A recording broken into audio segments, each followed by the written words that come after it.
অনেক দিন আগেই কর্তামশাইকে বলেছিলাম চাল কুমড়ো খাওয়ার ইচ্ছা হচ্ছে, চাল কুমড়ো খাবো বলে আমি নিজেই ভুলে গেছি।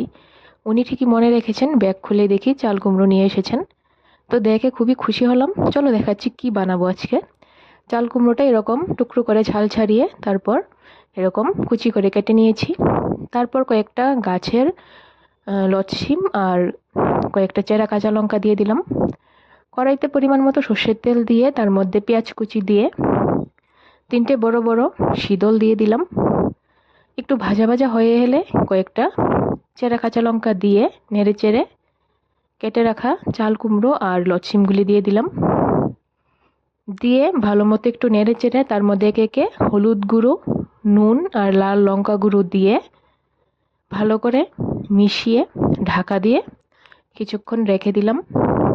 এদিকে থেতো করে রসুন জলের সাথে মিশিয়ে রেখে দিয়েছিলাম, এই থেতো করা রসুন মেশানো জলটা দিয়ে দিলাম।